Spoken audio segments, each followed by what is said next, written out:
Hey, everybody. Welcome back to the Freedom Entrepreneur Podcast. I'm so excited to have you with us today. My name's Lindsay Sutherland. I'm your host and your business system strategist. But today I get the pleasure of introducing you to Renae Williams, who is the founder of Coco Bella Natural. It's a hair care company. But what's really exciting is the story she's going to share with us, how she transitioned from her financial banking career into being an entrepreneur and how it really aligned with her, how she found her purpose and her passion. I know that's something we're all yearning for. So thank you so much for joining us, Renae. I'm excited to hear your story.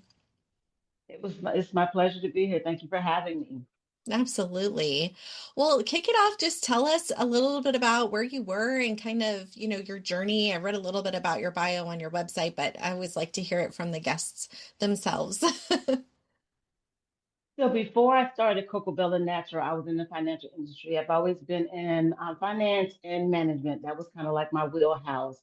Um, I made a decision like around 2012 that I wanted to like cut off my hair and return natural.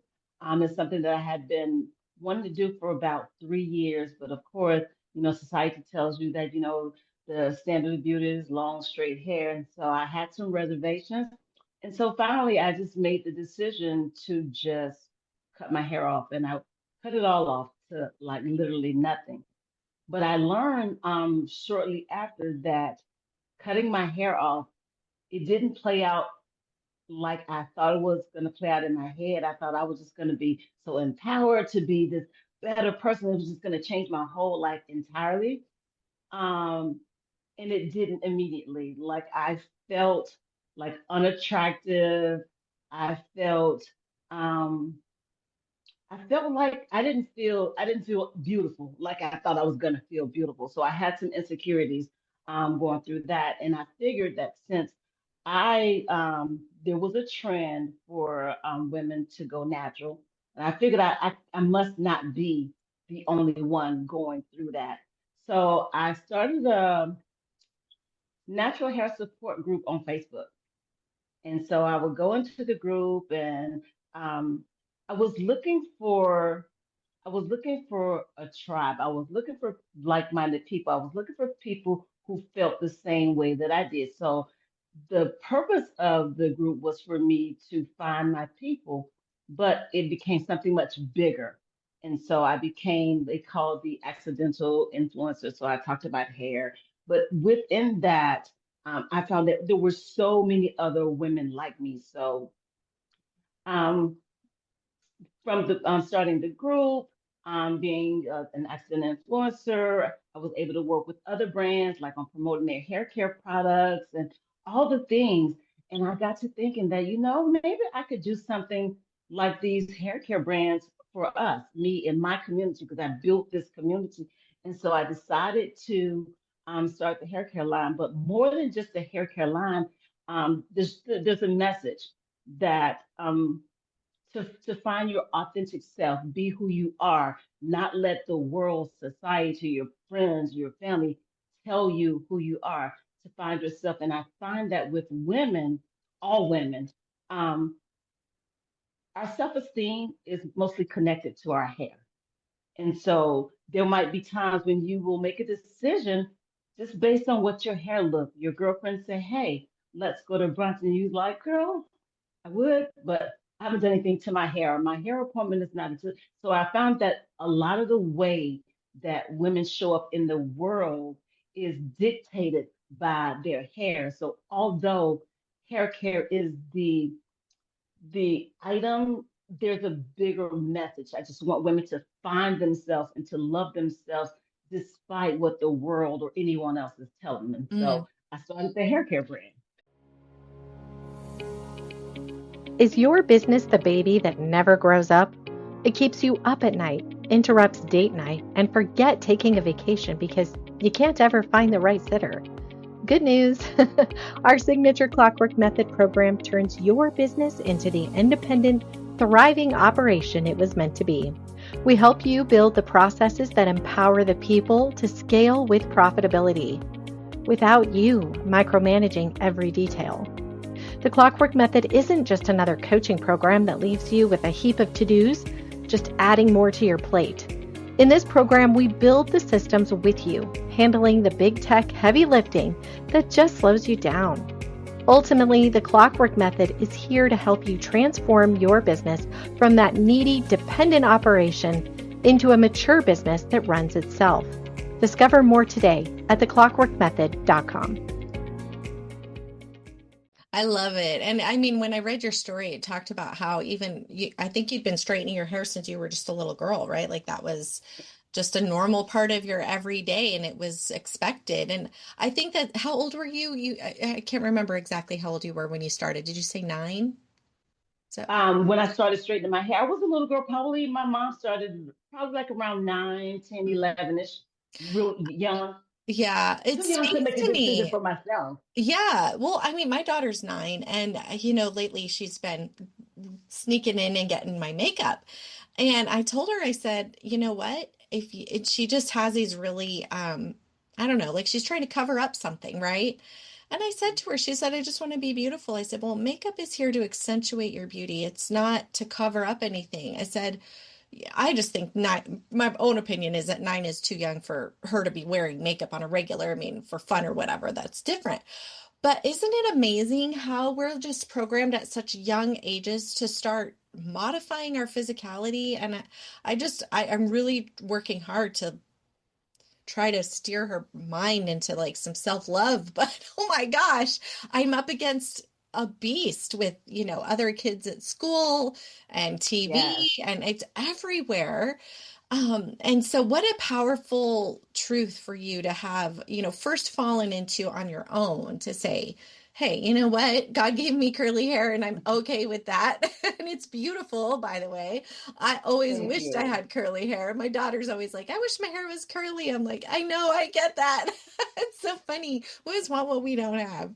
But, at the same time, it's like knowing that we are beautiful within ourselves. And what was that like for you to finally come to that acceptance? I mean, it was more than just the cutting of your hair. That was a big deal, but it was like the inner work.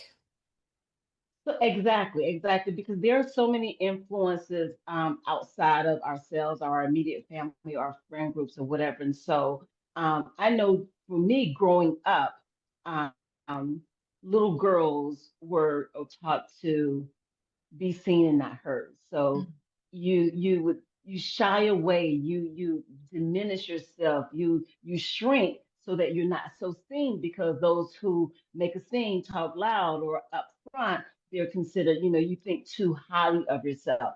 And so that is instilled as a little kid. And if you don't have someone in your family, a mother, or a big sister, or aunt, or someone just instilling in you that you are beautiful without, like you say, the modifications, then there is a journey to get there because the more someone is in your ear telling you stuff, like eventually you start to believe it and you think, because my sister, my oldest sister, rest in peace, she was beautiful. She was tall, she was slim, she was regal looking. And so little young me, 4 years younger than her, looked at her and thought, why can't I be pretty like that? I want to be pretty like that. And it wasn't until we were adults, Liz, that we had a conversation when I told her, when I was a kid, I was so jealous of you. You were always so beautiful. And she said, Renee, I thought the same thing about you. But if we poured into each other earlier, then we wouldn't go through these trying to find ourselves in other people's opinions. And Mm, so yes, you have to do the inner work. You have to get people out of your head. You have to, and it's not easy. It's easier said than done because I still mentor women, grown women who are still stuck. They are stuck on what someone else thinks, on what someone else says, what someone else does. And I tell them that no one is you. No one. And that is your superpower. You don't need for someone to tell you that you're beautiful because I believe, Leslie, that self-esteem is kind of like a muscle. Like, you go to the gym, you got weak biceps and you work it out and they get stronger and stronger. I believe that also about self-esteem. So even when you're not as confident as you like to be, the more you practice confidence, the more confident you become. And all of a sudden, it's just second nature. And so everyone needs to have that conversation with themselves. But if we could just allow ourselves to be ourselves without the background noise of everybody else telling you who you should be, what you should wear, how you should look, because I believe that and it sounds like a cliche, in our own way, we're all beautiful. But Mhm. we have to know that for ourselves. Yes, I agree.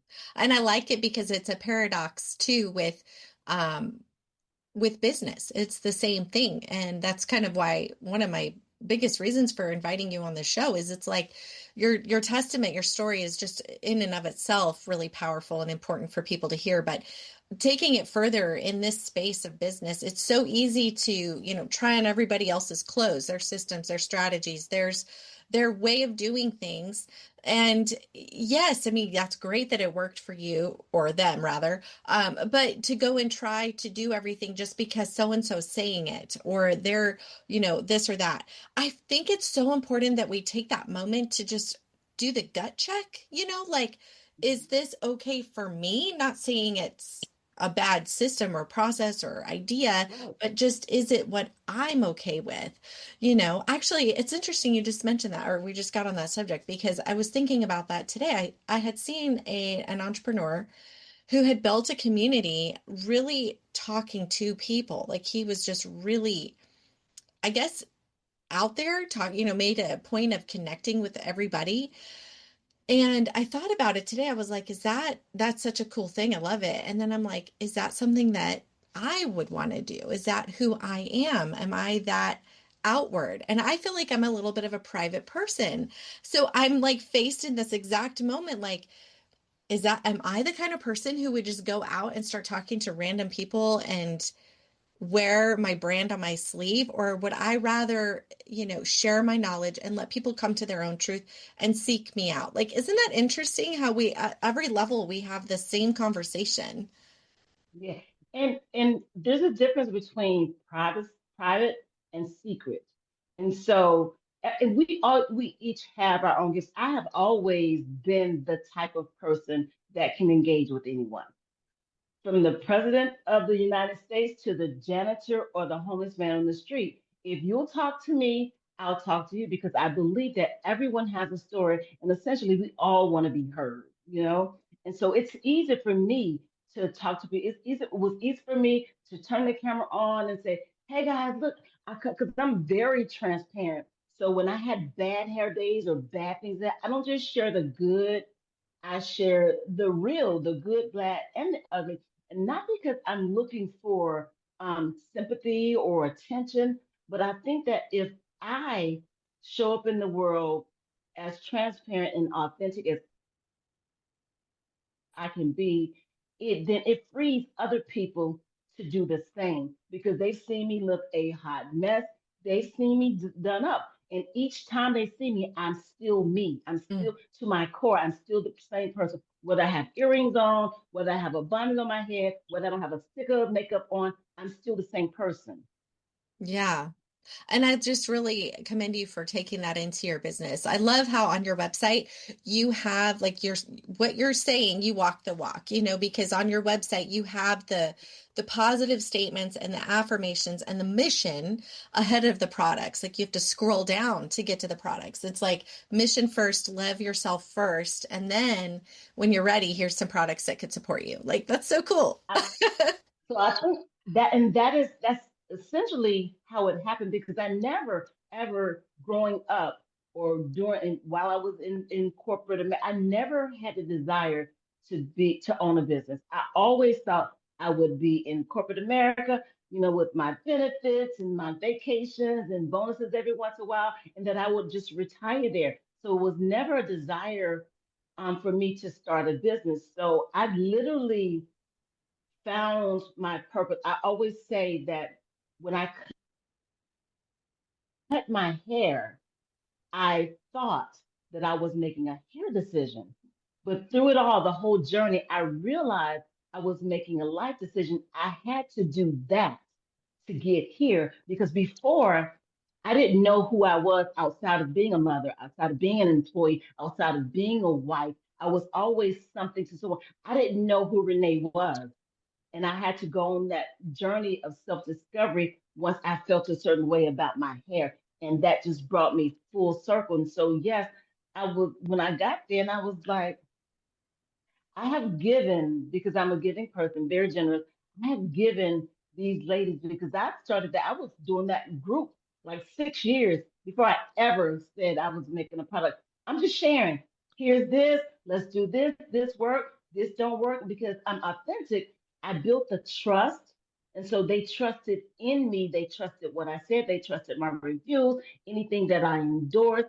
They believed it because that's how I had shown up to them. So it was so easy when I said, "Hey guys, I think I'm going to start my own hair care product." And they was like, "Yes, we've been waiting for that." And so it was a simple pivot, but nothing that I set out to do. Well, and I think it was really cool because you were really not there. By doing that, you literally built a community before you built the product, which I think is an important piece of this word community. It comes up so much. I think a lot of times many business owners are busy focusing on the sales, on the product, on the Right. money Mhm. side of it. And that's why I love your story because you're so mission focused. And I'm curious, was there something that was inspired you to make that shift? I mean, did you just suddenly one day realize like, oh, I should be loving myself and I think it's okay to be natural. This is a fad and I'm going to follow it or, whatever. You said something like more people were going that direction. Or was there a So, catalyst? well, there was, well, twofold. Everyone was doing it, and I thought, "Oh my gosh, she's beautiful. I want to do that." But then also, I developed some medical problems at, in association with the chemicals in the products that I was using to straighten my hair. I developed fibroid tumors that most likely was attributed to all the chemicals. I had upper respiratory problems, so I had to decide: do I want to continue straightening my hair so that society will accept me, or do I want to do what is best for me and my health? And so that was essentially the decision to to take care of my health first. I had to grow into the confidence part because I've handled this like immediately, almost immediately, like my chest started to feel better when I wasn't inhaling the chemical smells from the products, but then working on myself and deciding that because people used to always say, and I don't mean this in a conceited kind of way. People always said to me that you're pretty, and you're so beautiful. But just because a person says it, don't mean you believe it. You hear the words and you think, okay, so externally, in physicality, she looks pretty, but you have to feel it on the inside. And so, and that has to be, you have to feel that even if you're not the most aesthetically pleasing looking person, because I don't think beauty is just what you see. Beauty is who you are and it's Mhm. inside. And so when you find that you're just a good person, you care, you're kind. Those are qualities that make you beautiful. You don't necessarily have to have, a model face or a model body. And when you let go of I guess the superficial kind of things, and you just get to the core of who you are. You say, so everybody was right. I am beautiful, but not because I'm pretty in the face, but because all the other things that I am. And again, you have to practice that because just because you say it once doesn't mean because someone's going to walk by and they're going to be much prettier look to look at, and you're going to have more, and then you're going to get in that little insecure space. It's a practice every day, every day, day after day after day after day, until you just start to walk it, you know? I do. And you know what's interesting because you don't know this probably about me, but both of my parents passed away early in life. And it got me as because my I was 12 when my mom died, and it got me thinking about Mm. contemplating, death and life and part of why I'm on this mission of freedom. But you know what I was just thinking about is when somebody dies, we don't just think, oh, they were so pretty. Yeah, Not we ever. remember how they were so kind, or their hugs, or their smells, or their laugh, or the funny ways they did things. Like you don't think about their looks really at all. Like that's the last thing you even think about. And most of the time, it's always about their service, what they did, the achievement, the giving, the connectedness. And I just think like if we could tune into that within ourselves and say, hey, this is who I am. This is not physically who I am. It's like you show up in the world as a light, as a presence, as a being. And what are you giving to the world? That is your mission. That is who you are. And ultimately, that is your beauty. Like, beauty isn't even necessarily about looks. Look at Mother Teresa. I mean, she Exactly. wasn't glamorous by any stretch.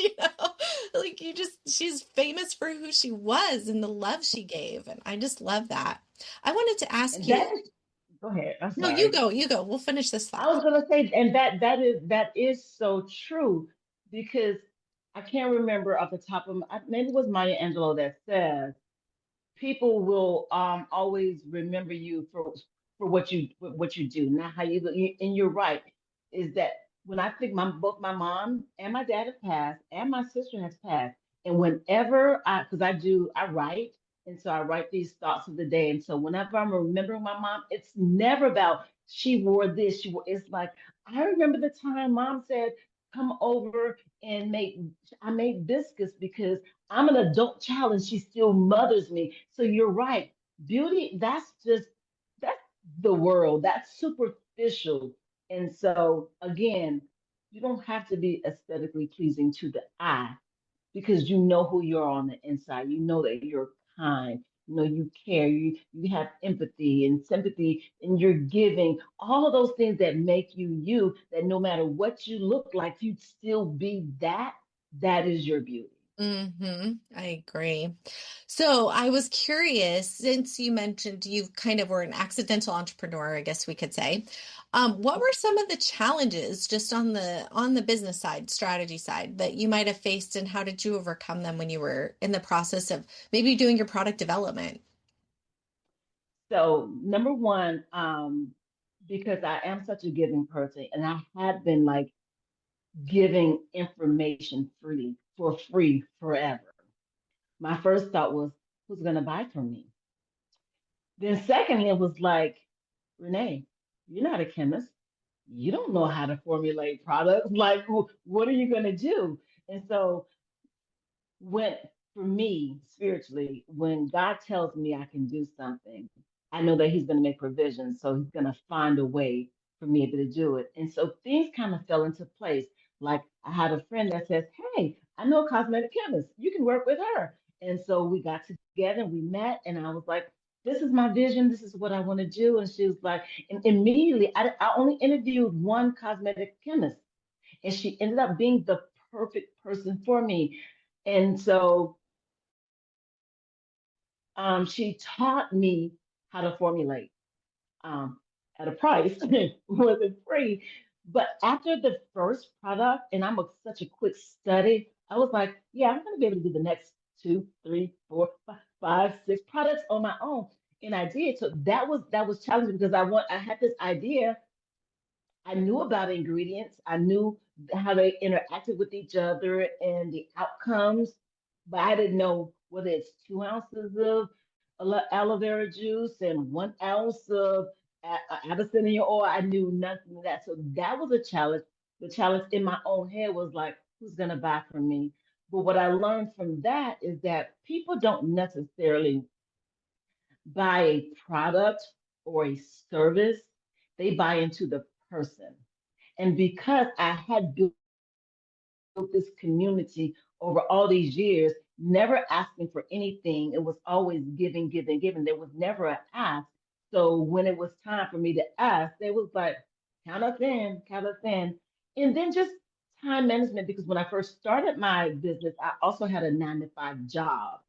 And so I had to figure out that whole strategy on how I'm going to do all the things that I need to do for my business, but also show up and do the job that these people are paying me to do. So that was a little bit of struggle. And it took some time to work it out. But the other things, I don't even really call them, I don't mean to imply that being an entrepreneur is easy by any stretch of the imagination. It was lucky for me in the sense that if there could be anything luck related in 2022 is when the pandemic happened. is that everyone was at home and they had nothing to do but shop online. Mm-hmm. My business opened online, so the sales were insane. Now, I will say that it kind of tapered down a little bit once the world started to open. But again, people don't necessarily buy your products, they buy into you. And so I still, as a running a successful business, I still show up for my community doing the same things that I was doing way before I created a product and opened up a online store. Well, that's awesome, but like, didn't that create a second level of challenge? I mean, challenges, I don't like the word problem because a challenge is just simply something to overcome. A problem is a barrier, you know? Yeah. And when a business goes into hyper growth mode, sometimes that can create its own set of challenges. Like, for example, keeping up with production. And how did you go from like making the products, I'm assuming in your kitchen or wherever you were starting out, testing them on yourself, to then mass producing them? Or I'm sure now you don't make every batch, do you? I mean, you've got a I system for that. still do. No, I still do, and this is why, because I started in my spare bedroom. Um, Making products just in my spare room. My spare bedroom was I made the products, I shipped, I packaged, I did all the things in my spare bedroom. And it when at the height of the business, it was like just me. And so I spent hours upon making sure I had enough inventory to go out. And I never complained about that because I said to myself, if you can go into work and give these people 8, 10, 12 hours a day, clearly you can do that for yourself. So tired is not something that needs to come to your vocabulary because you do that for someone else. You're building someone else's dream so that they can leave a legacy for their children. And can't you do that for yourself? And so that was my mindset, is that I'm gonna get it done. I do believe in self-care and not burning yourself out, but yeah, it is a challenge. But so now, if you stay ahead, my cousin always says you got to stay ready, so you don't got to get ready. So if you stay ahead, because you can you can prepare for the influx of orders in advance. Does that make sense? Hmm. Hmm. Well, it Yeah, but basically, I you're still make them. that's really what we talk about is, setting up your systems to scale. I mean, you don't have to be doing the high volume today, but you definitely want to have Hmm. a system and a process in place so that should you, Absolutely, need to, you can get on it. absolutely, Yeah, absolutely. excellent. Wonderful. Thank you for sharing those insights because I know there's a lot of people Sure. out there who have ideas, and they're just kind of like, well, I don't know. They're at that stage. I don't know. I'm not a chemist. I don't know how to put this together. What will I do? How will I do it? And to know that you can have a significant online presence and a product, that's fantastic. So thank you so much. Do you have any last words of wisdom, like when it comes to chasing freedom and knowing our truth? What might be some insight or a last takeaway that people could hear from you? Again, so I always like to say that no one is you, and that's your superpower. But you've got to tap into that. You have to get everyone else out of your head. Like find a spot, a room, a closet, somewhere safe, somewhere quiet, and do some self-reflection. And if you whatever it is, whatever your source is, God, the universe, whatever that is, tap into that. You've got to find out who you are, because just being able to be yourself, that is freedom. That to have not to have to worry about, walking in the office, and not that going a 9 to 5 job is bad. I'm not saying that, but not having to worry about people dictating to you how to act, what to do, what to wear. That in of itself is freedom. When you can just walk freely into the world and not care. And I don't want to say care like in a negative way, but not be so bound to what other people are thinking. To me, that's freedom. I am free to be me, and I live my life out loud with intention and on purpose. And that is what I want for everyone, your listeners, my listeners, everyone. Just live your life for you. Everyone else will they'll get acclimated or they'll fall by the wayside. But as long as you're your authentic, true self, that is freedom. Amen to that. Yes. Okay. Wonderful. What a great way to wrap it up. Everybody visit Coco Bella at cocobella62.com and find out also, Renae, how can they get into your community? Is that also on your website? So it is, no, it's not on my website. That is a Facebook group and it's called Coco Bella's Natural Hair Community. So you Perfect. can just search Coco Bella's on Facebook and they have to send a request and we have to accept you in because we want positive people, we don't do drama. I like it. Wonderful. Thank you so much. Yes, ma'am. Thank you.